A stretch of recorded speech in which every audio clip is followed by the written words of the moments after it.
हुआ है उसमें कुछ कमी नज़र आ रही है। जैसा कि टीआरई एसटीईटी में पेपर 1 और पेपर 2, तो पेपर 2 का रिजल्ट बहुत ज़्यादा खराब है, लगभग 52% ही रिजल्ट है, और पेपर 1 में लगभग 62%। तो अभ्यर्थी जो पास हैं उनके लिए तो कोई अब रास्ता तो खुल गया कि वो टीआरई 4 में अपीयर होंगे। उन्होंने एसटीईटी में आवेदन किया, तो आवेदन के संदर्भ में जो भी पिताजी का नाम, माताजी का नाम या जो भी आप दाखिल करते हैं, एसटीईटी के आवेदन के साथ एडमिट कार्ड जो जारी होगा वही तरह का जारी होगा। कि एसटीईटी के रिगार्डिंग जितनी भी ग्रीवांसेस दी जा रही है उसमें बीएसईबी तत्काल प्रभाव से उसको लागू करे, और जो भी समस्या दी जा रही है, क्योंकि आप जान रहे हैं कि टीआरई 4 का विज्ञापन अगले महीने ही आना है। आयोग पैसा लेने के बाद भी ये मैंने क्लियर नहीं किया, सही नहीं किया।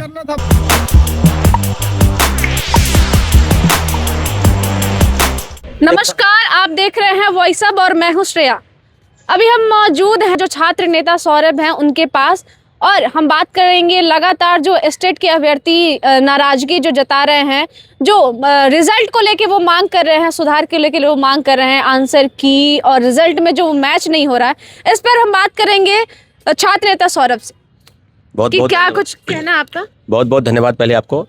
निश्चित रूप से एसटीईटी की जो परीक्षा हुई है वो बड़े आंदोलन के बाद सरकार ने फैसला किया कि हम एसटीईटी यानी शिक्षक पात्रता परीक्षा कराएंगे, और रिजल्ट का प्रकाशन भी 2-3 दिन पहले ही जारी हुआ है। उसमें कुछ कमी नज़र आ रही है। जैसा कि टीआरई एसटीईटी में पेपर 1 और पेपर 2, तो पेपर 2 का रिजल्ट बहुत ज़्यादा खराब है, लगभग 52% ही रिजल्ट है, और पेपर 1 में लगभग 62%। तो अभ्यर्थी जो पास हैं उनके लिए तो कोई अब रास्ता तो खुल गया कि वो टीआरई 4 में अपीयर होंगे। लेकिन जो फेल कर गए, और फेल होने की संख्या भी लगभग 2 लाख के आसपास है, 2,57,000 लोग समथिंग पास किए और लगभग 2 लाख के आसपास लोग फेल कर गए। तो अभ्यर्थियों की जो भी ग्रीवांसेस रही है कि विशेषतर जो जांच हुई कॉपी, उसमें जिन्होंने आवेदन किया, जो ग्रीवांस लगाए, उसमें बहुत सुधार नहीं हुआ। कई अभ्यर्थियों का आप 0.1018 समझ रहे हैं ना, इस तरह के रिजल्ट में गड़बड़ी हुई है। उनका एक और मांग है कि जो पोर्टल खोला जाए और एडिट का जो ऑप्शन है उनको भी लागू किया जाए, क्योंकि वो बहुत सारे लोग का एक नाम में जो है वो गलती हो गई है, बहुत छोटी छोटी जो गलती है उनको सुधार करने का मौका। ये एक बात आप समझिए कि जिन्होंने एसटीईटी में आवेदन किया, तो आवेदन के संदर्भ में जो भी पिताजी का नाम, माताजी का नाम या जो भी आप दाखिल करते हैं, एसटीईटी के आवेदन के साथ एडमिट कार्ड जो जारी होगा वही तरह का जारी होगा। तो अभ्यर्थियों की बिल्कुल मांग जायज़ है, और एसटीईटी बीएसईबी जो है इस पर जरूर विचार कर रही होगी कि पोर्टल को खोला जाए, जो भी, क्योंकि जब से सर्टिफिकेट डाउनलोड हो जाएगा उसके बाद चीज़ें सामने नहीं आएगी। तो जो भी ग्रीवांसेस है वो बिल्कुल सही है। अब रास्ता दूसरा है कि जो अभ्यर्थी फेल कर गए हैं, जो बहुत कम मार्क्स से फेल कर गए हैं, क्योंकि आप जान रहे हैं कि उनका कहना है कि हम जब 0.1, 0.5 ऐसे मार्क्स से हमें फेल कर दिया गया है, तो क्यों ना हमें ग्रेस मार्क्स दिया जाए, ग्रेस मार्क्स से पास कर ग्रेस मार्क्स का प्रावधान इसमें बताया जा रहा था कि सब लोगों के लिए जिनका खासकर फिजिक्स, कॉमर्स, कंप्यूटर, म्यूजिक आदि विषय थे, उनमें ज़्यादातर राजनीति विज्ञान, जिसमें ज़्यादातर लोग के गलत उत्तर बताए गए थे, तो सुधार की संभावना, वो कहे थे कि हम लोग सुधार करेंगे। लेकिन हजारों अभ्यर्थियों का एक आरोप है कि सुधार नहीं हुआ है। तो आज जो अभ्यर्थी ये सोच रहे हैं कि क्या होगा नहीं होगा, तो इस पर बहुत ज़्यादा सख्त संशय है। तो एसटीईटी को लेकर बीएसईबी को सुधार जरूर करना चाहिए था, लेकिन अभ्यर्थी दिन रात, कल भी प्रोटेस्ट किए थे, आज भी बड़ी संख्या में अभ्यर्थी वहाँ मौजूद हुए हैं। तो हम लोग आज भी यहाँ पर गांधी मैदान में हैं, और हम लोग चाहेंगे कि एसटीईटी के रिगार्डिंग जितनी भी ग्रीवांसेस दी जा रही है उसमें बीएसईबी तत्काल प्रभाव से उसको लागू करे, और जो भी समस्या दी जा रही है, क्योंकि आप जान रहे हैं कि टीआरई 4 का विज्ञापन अगले महीने ही आना है, इस महीने की भी कहीं ना कहीं उनका है कि हम इतना मेहनत करते हैं, इतने साल जो है वो लगातार हम एक चीज़ पे करते हैं मेहनत, और उसके बावजूद जो होता है हमें ऐसा मार्क्स दिया जाता है। जब हमें आंसर की जब हम मिलाए तो हमारा जो पास मार्क्स था, और जब हमारा रिजल्ट आया तो बहुत कम मार्क्स आ रहे हैं। तो मतलब ऐसा जो कर रहे हैं वो उस पर सुनवाई करे जल्दी से। नहीं, ऐसा है कि जो प्रोविजनल आंसर की जारी होता है उसके बाद फाइनल आंसर की जारी नहीं होता है, लेकिन रिजल्ट का प्रकाशन फाइनल आंसर की के आधार पर ही होता है। तो वही गड़बड़ी जो हुई है कि उनका जो कहना है कि बीएसईबी का ही आंसर की और बीएसईबी ने रिजल्ट जारी किया, तो इतना डिफरेंस कैसे हो सकता है? डिफरेंस जो भी है, जो गड़बड़ी है, उसको लेकर काम हो रहा है। बीएसईबी उस पर अगर विचार नहीं करेगी तो हम लोग कोई दूसरा रास्ता अख्तियार करेंगे। आज भी बड़ी संख्या में अभ्यर्थी, हम लोग ये नहीं चाहेंगे कि बीएसईबी एसटीईटी के रिजल्ट को लेकर कोई विशेष फैसला करे, हमको नहीं लगता है, लेकिन प्रयास अभ्यर्थी कर रहे हैं, हम लोग कर रहे हैं कि बीएसईबी कुछ ना कुछ जरूर फैसला करे। तो आप जो लगातार छात्रों की जो है सहायता कर रहे हैं, अभ्यर्थियों की जो मांग है उस पर भी आपने दिखाया कि हाँ वो आप उनके साथ हैं। तो साथ हैं जो देखिए, जो अभ्यर्थियों की आवेदन को लेकर जो दिमाग में चल रहा है कि हम लोग STET को पास नहीं कर पाए, अब TRE 4 का क्या होगा, बैठ नहीं पाएंगे? उनकी हम मौजूद हैं यहाँ, और अब यहाँ और भी अभ्यर्थी जो स्टेट के परीक्षा जो दिया था उन्होंने, वो भी मौजूद है यहाँ। हम उनसे बात करेंगे कि उनके साथ जो है वो क्या गड़बड़ी हुई है। मेरा पॉलिटिकल साइंस सब्जेक्ट है और सेकंड पेपर है, और इसमें 19 क्वेश्चन गलत है, जिसमें हम लोग आपत्ति दर्ज किया, लेकिन उधर से कोई रिस्पॉन्स नहीं दिया गया और हम क्वालिफाई थे, और 6 नंबर से हमको अनक्वालिफाई कर दिया गया, डिस्क्वालीफाई कर दिया। इनका आपका कहना है कि जो आप आंसर की और रिजल्ट में डिफरेंस था, आपने जो मिलाया था उसमें आप क्वालिफाई थे, और जब रिजल्ट आया तब आप क्वालिफाई नहीं हुए। नहीं, और भी लोग मौजूद है यहाँ, हम बात करेंगे कि संशोधित फिजिक्स का है। फिजिक्स में तो बड़ी संख्या में क्वेश्चन गलत हुआ था, जिसमें हम लोग सेकंड शिफ्ट के थे, उसमें लगभग 47 क्वेश्चन गलत था।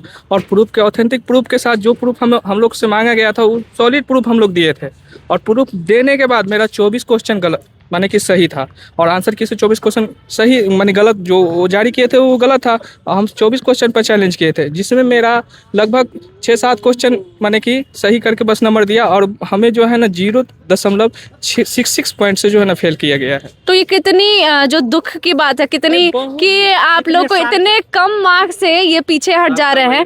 बहुत सारे लोग मौजूद हैं। एक्चुअली मेरे पेपर में 18 क्वेश्चन मेरे हिसाब से जो मैंने सही किया था, 18 क्वेश्चन पे मैंने ऑब्जेक्शन किया, लेकिन बोर्ड का इसमें कमी क्या है कि बोर्ड ऑब्जेक्शन क्वेश्चन को एनालाइज नहीं किए हैं, डायरेक्ट आंसर दे दे, रिवाइज आंसर की नहीं जारी किए। सबसे बड़ी बोर्ड का यही गलती है कि अगर रिवाइज आंसर की जारी करते तो उसमें पता चलता किस आधार पे वो रिजल्ट दिए हैं, कि उनका जो क्वेश्चन है उनका क्या आंसर है और आपका क्या आंसर है। ऑब्जेक्शन किया, उस ऑब्जेक्शन को हम लोग NCERT का उसमें प्रूफ दिए, कोई फायदा नहीं। हम लोग रखे हुए हैं कि किस किस क्वेश्चन पे ऑब्जेक्शन किए हैं, तो ऑब्जेक्शन का कोई मार्क्स ऐड नहीं हुआ है, और मेरे को भी फेल कर दिया गया है। तो इसमें बोर्ड की ऐसा ना कि फिजिक्स पेपर 1 और पेपर 2 में दोनों में लगभग 45 क्वेश्चन का आंसर आयोग द्वारा गलत जारी किया गया। उसके बाद क्या किया, उन्होंने बोला कि कोई NCERT प्रूफ के साथ उसे चैलेंज कर दिया जाए।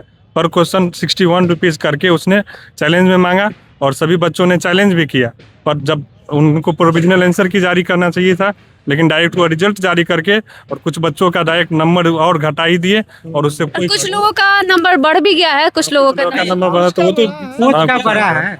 ऑब्जेक्शन सब तो किए थे ना, तो सबको कोई रिस्पॉन्सिबिलिटी ऑब्जेक्शन जो बढ़ा था उस पर कोई रिस्पॉन्सिबिलिटी नहीं आया। संशोधित कर करके हम लोग को बिहार बोर्ड भी SSB जारी कर दिया हमको स्तर से वो अपने स्तर से रिजल्ट दिए हैं, अनक्वालिफाइड कर दिए। हम लोग क्वालिफाई थे और 6 नंबर से हमको क्वालिफाई कर दिया। पॉलिटिकल साइंस मेरा सब्जेक्ट था, यही बात है। और पेमेंट भी उसका अच्छा खासा लिए।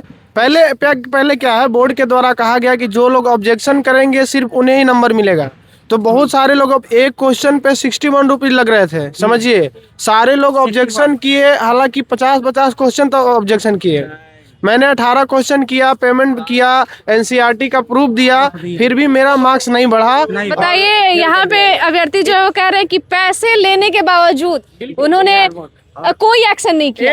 आयोग पैसा कितना किए हैं, आयोग पैसा लेने के बाद भी ये मैंने क्लियर नहीं किया, सही नहीं किया। बोर्ड पैसा रिटर्न करने का था, वो भी नहीं हुआ, प्लस मैंने क्वेश्चन भी सही नहीं किया गया। लेकिन रिवाइज आंसर की और रिवाइज रिजल्ट आना चाहिए, और बोर्ड को देना पड़ेगा। नहीं रिवाइज रिजल्ट तो चाहिए ही, हर हाल में चाहिए।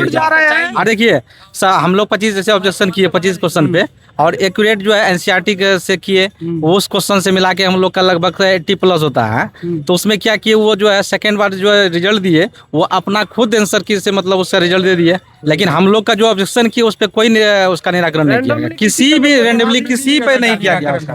तो देखा आपने कि कैसे ये लोग लगातार जो है ये भी बोल रहे हैं कि पैसे लेकर इन्होंने एक क्वेश्चन पर इतने पैसे दिए हैं, उसके बावजूद भी कोई सुनवाई, कोई कार्रवाई नहीं हो रही है। इनका कहना है कि हम लगातार मेहनत करते हैं और लगातार इतने सालों की मेहनत हमारी जो है व्यर्थ हो गई, कि आप क्यों नहीं सुनवाई कर रहे हैं, क्यों नहीं जो आंसर की जो इनका मांग है कि आंसर की फिर से जो रिवाइज किया जाए, जो जारी किया जाए। देखना होगा कि BSEB क्या फैसला लेती है। BSEB के चेयरमैन जो आनंद किशोर है वो इस पर कुछ फैसला लेते हैं भी या नहीं। ऐसे ही तमाम जानकारियों के लिए देखते रहें वॉइस ऑफ। मैं हूं श्रेया, धन्यवाद।